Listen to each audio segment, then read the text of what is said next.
In the name of God, the gracious, the merciful. God has heard the statement of she who argued with you concerning her husband, as she complained to God. God heard your conversation.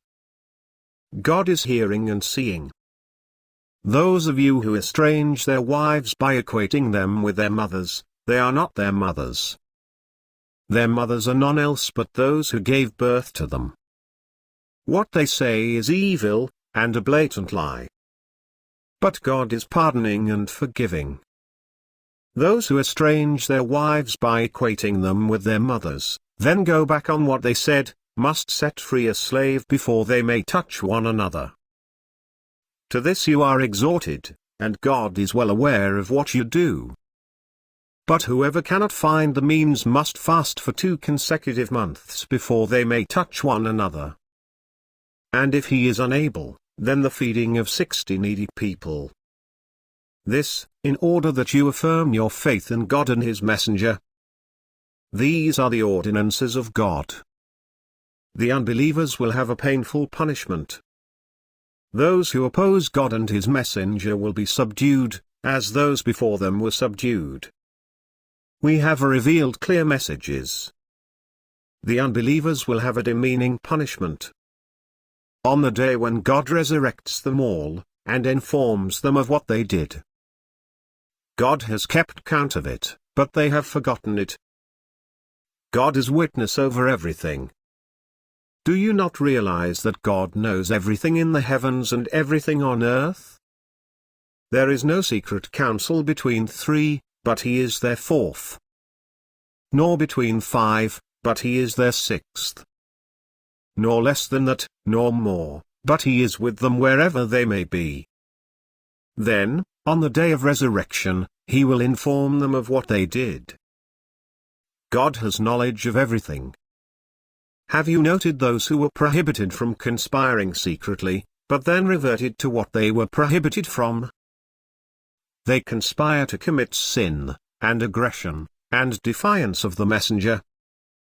And when they come to you, they greet you with the greeting that God never greeted you with. And they say within themselves, why does God not punish us for what we say? Hell is enough for them. They will roast in it. What a miserable destiny! O you who believe!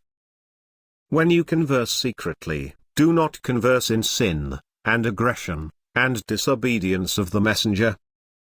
But converse in virtue and piety. And fear God, to whom you will be gathered. Conspiracies are from Satan, that he may dishearten those who believe. But he will not harm them in the least, except by leave of God. So let the believers put their trust in God. O you who believe! When you are told to make room in your gatherings, make room. God will make room for you. And when you are told to disperse, disperse. God elevates those among you who believe, and those given knowledge, many steps. God is aware of what you do. O you who believe!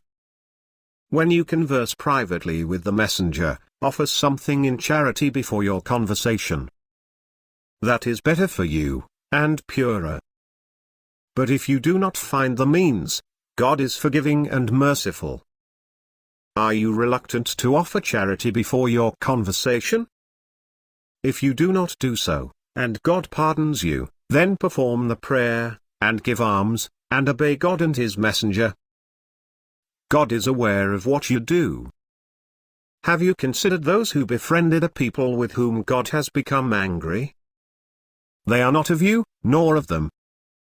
And they swear to a lie while they know. God has prepared for them a terrible punishment. Evil is what they used to do. They took their oaths as a screen, and prevented others from God's path. They will have a shameful punishment. Neither their possessions nor their children will avail them anything against God. These are the inhabitants of the fire, dwelling therein forever. On the day when God will resurrect them all together, they will swear to Him, as they swear to you, thinking that they are upon something. Indeed, they themselves are the liars. Satan has taken hold of them, and so has caused them to forget the remembrance of God. These are the partisans of Satan. Indeed, it is Satan's partisans who are the losers. Those who oppose God and his messenger are among the lowliest. God has written, "I will certainly prevail, I and my messengers." God is strong and mighty.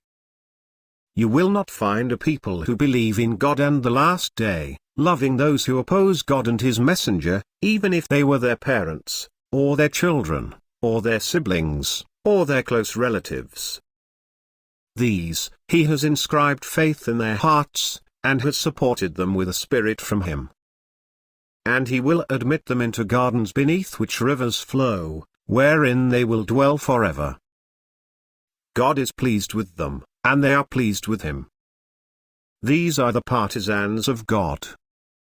Indeed, it is God's partisans who are the successful.